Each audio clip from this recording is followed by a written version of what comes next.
Alabama Annie with part 13 of the Starlight Tavern, one of my books available on Kindle. Thanksgiving, Christmas, and a brand new year. Thanksgiving was coming, and we had guests at the inn.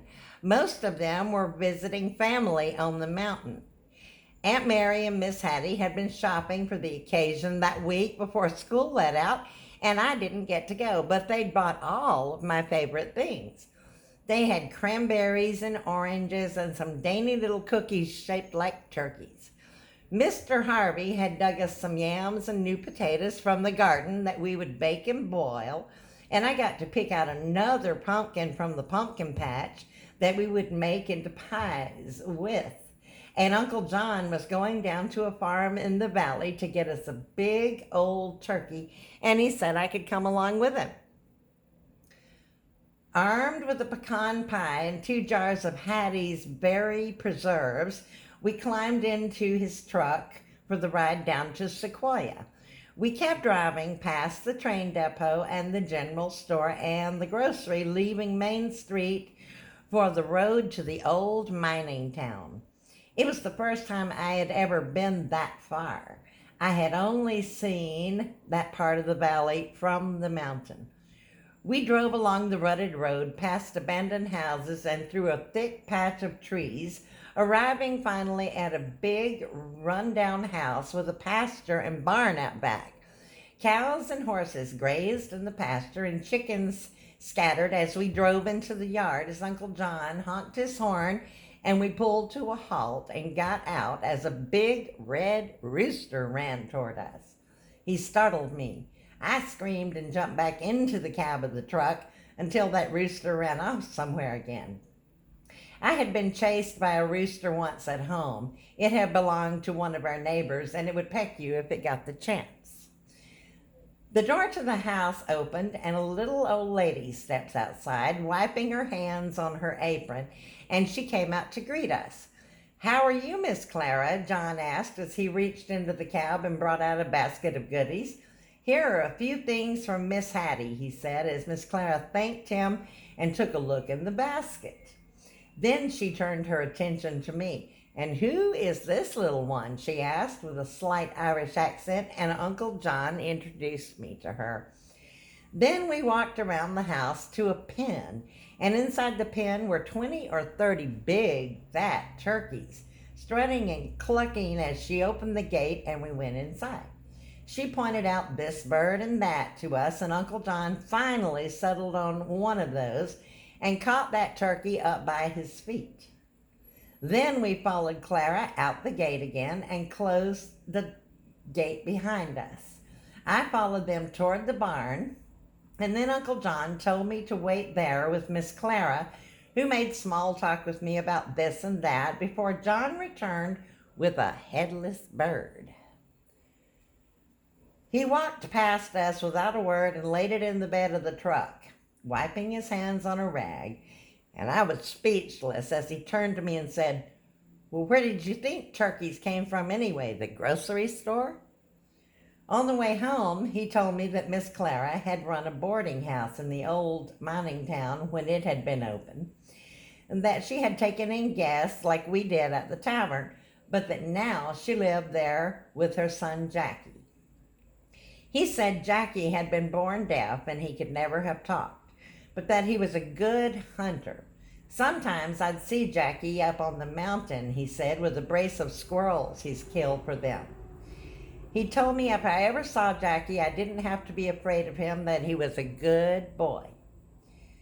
Back in the kitchen, Miss Hattie was busy baking cakes and pumpkin pies when we returned. They were my favorites. I'd helped her scoop out the meat of a pumpkin that we had chosen from the garden, and we cooked the pumpkin in a big pot on the stove with butter and sugar and salt. And I also helped her to make up a bowl of cranberry orange sauce to go with the turkey and the dressing we would make.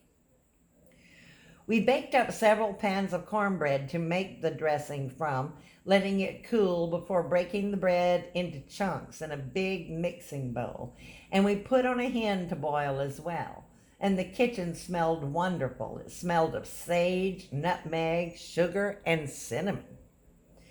Aunt Mary and Uncle Albert had gone off somewhere in Georgia with the Hats and their friends for the evening, and most of our guests were away as well.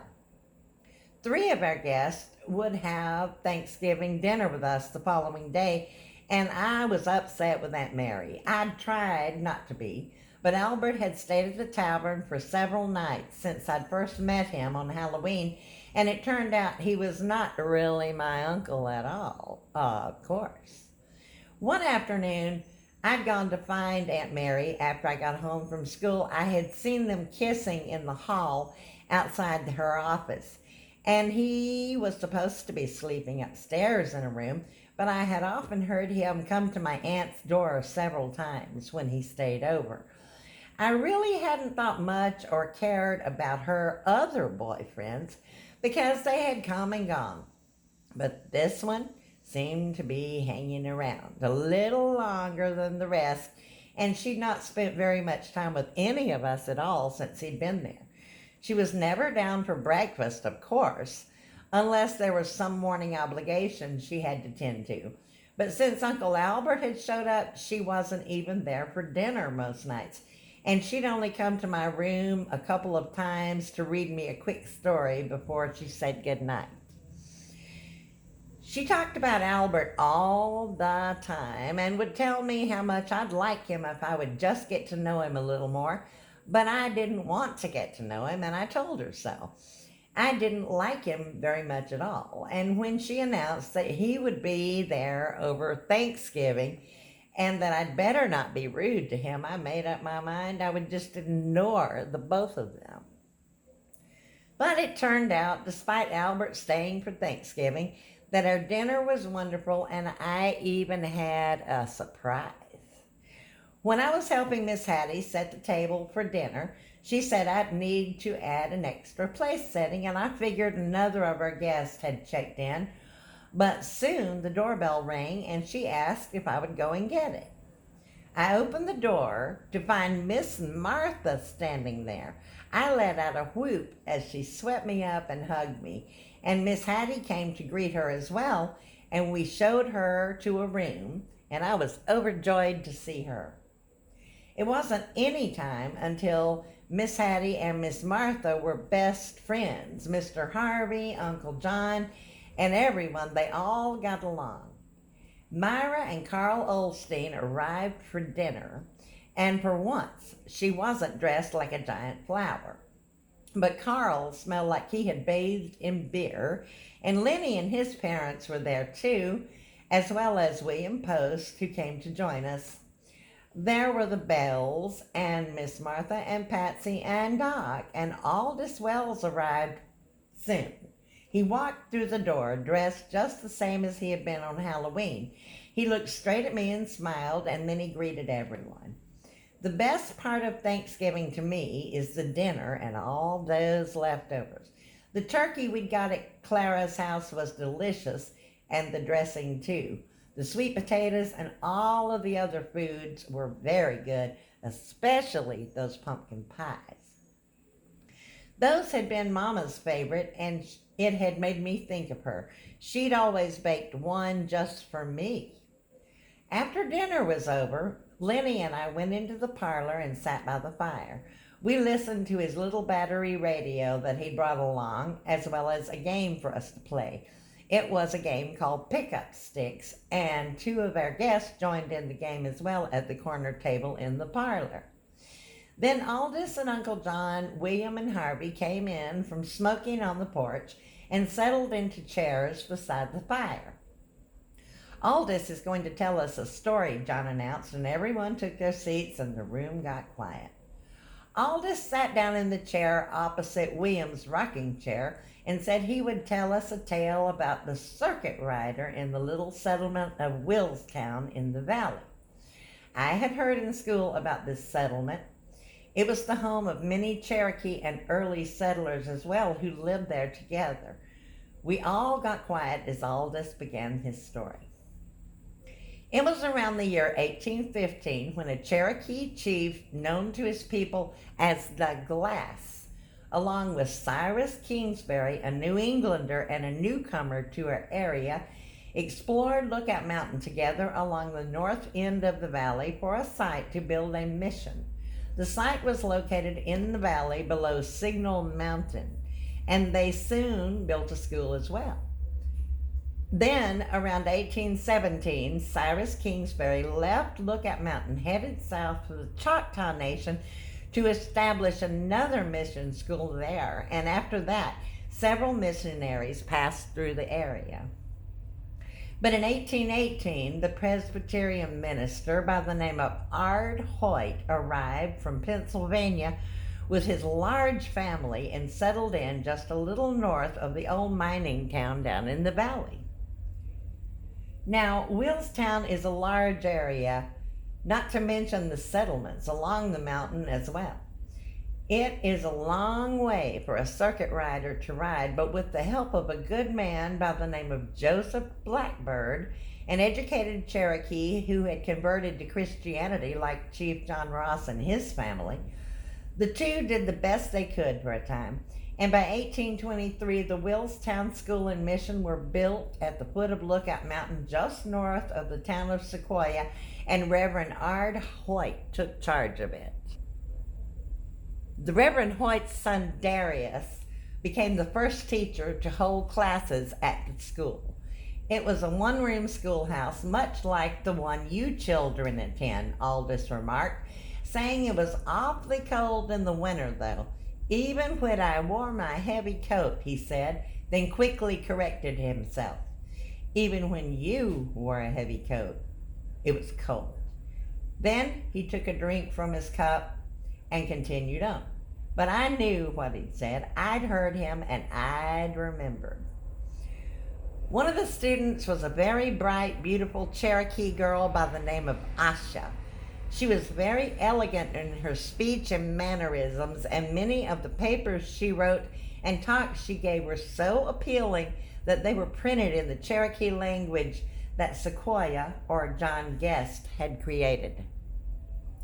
Asha became a teacher and a gifted speaker and did very much to further the cause of Christianity among the Christian missions in the Cherokee Nation, and Darius Hoyt fell in love with Asha, and they were married for a brief time. But sadly, during an influenza epidemic, Asha succumbed to the illness and she died. She was buried in the cemetery at the Willstown Mission, and Darius was broken-hearted. Aldous paused for a moment and seemed to think about things before he continued. Perhaps he had loved Asha too. Now, the Reverend Ard Hoyt had a horse that was brought to him as a gift by a Cherokee family, a gray mare that had been for the most part a nuisance to that family. She was an unmanageable mode of travel, ill-tempered and touchy, and would bite if she got the chance. But he somehow managed to ride her, and he would go along his circuit, but he was determined to teach her to behave. Her name was Thistle. She was very high-spirited, bucking and kicking at the least little thing, spooked if a wind blew a leaf from a tree or if a raindrop fell, and she seemed to take every opportunity given her to throw him from the saddle. She often had thrown him as they would be riding along the trails, then wait for him to catch up with her again as if it were a game. The two became a source of entertainment for everyone as he and Thistle passed through homesteads and little villages, spooked as she was by most anything. They'd go racing past sometimes when Thistle would not stop, and other times she would throw him from the saddle and keep going. He would spend hours trying to catch her again, and most times trying to come to some agreement with her. Now, Thistle could open any door or gate with her mouth, and went wherever she pleased at the mission.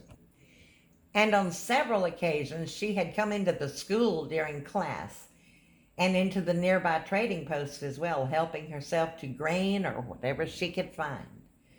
That Thanksgiving, while the Reverend Hoyt and his family were gathered around their table, Thistle came through the door, helping herself to the yams from a bowl and other goodies on the sideboard, until Ard's wife chased her from the house with her broom. Somehow, over time, though, Art finally managed to control her to a degree, and though he complained about her endlessly, he had in truth grown to love Thistle.